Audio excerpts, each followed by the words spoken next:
ఆకాశం నిండా దూసుకొస్తున్న క్షిపణులు, నేల మీద నెత్తుటి కాలువలు. అసలు మిడిల్ ఈస్ట్లో ఏం జరుగుతోంది? ఇరాన్ ఇజ్రాయెల్ మధ్య రగులుతున్న ఈ అగ్నిపర్వతం ప్రపంచాన్ని మూడవ ప్రపంచ యుద్ధం వైపు నెడుతోందా? మధ్యలో ఆ పెద్దన్న అమెరికా ఎందుకు ఈ దానికి ఆజ్యం పోస్తోంది?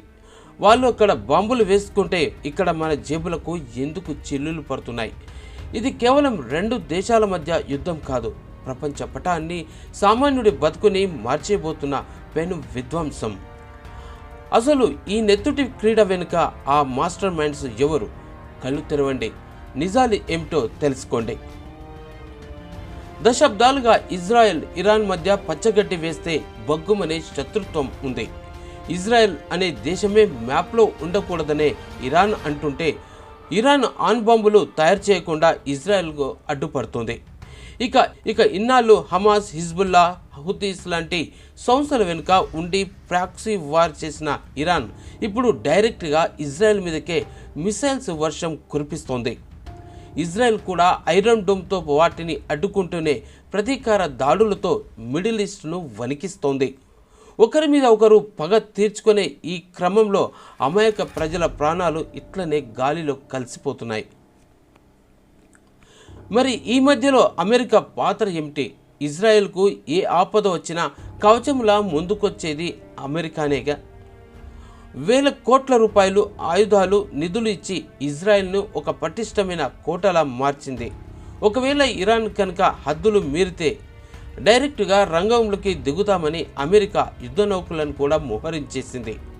ఇక మరోపక్క ఇరాన్కు రష్యా, చైనా లాంటి దేశాల పరోక్ష మద్దతు కూడా ఉంది. అంటే అర్థం ఇక్కడ చేసుకోవాలి ఒకటి ఉంది. ఇది కేవలం ఇరాన్ ఇజ్రాయెల్ గొడవ కాదు, అగ్ర రాజ్యాల మధ్య జరుగుతున్న అతిపెద్ద ఆధిపత్య పోరు. ఆయుధాలు అమ్ముకొని దేశాలకు ఇది పండుగ, బలైపోయే దేశాలకు ఇది మరి చాలా దౌర్భాగ్యం. సరే, వాళ్ళెక్కడో కొట్టుకుంటే మనకేంటి నష్టం అనుకుంటున్నారా? అక్కడే ఉంది అసలు చిక్కు. మిడిల్ ఈస్ట్లో ఏ చిన్న బాంబు పేలినా మన దేశంలో పెట్రోల్ బంకుల దగ్గర మంటలు రేగుతాయి.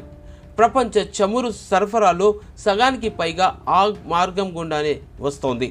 ఇక యుద్ధం పెరిగితే ముడి చమురు ధరలు ఆకాశానికే అంటుతాయి.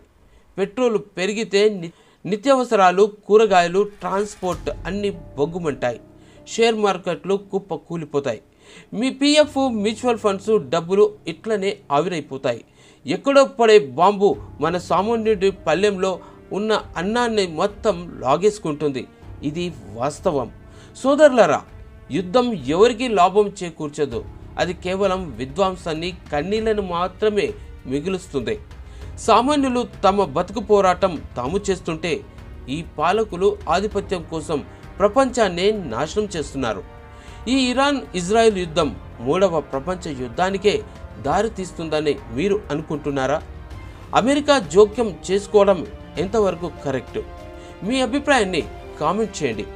ఈ వాస్తవాలను అందరికీ తెలిసేలా షేర్ చేయండి.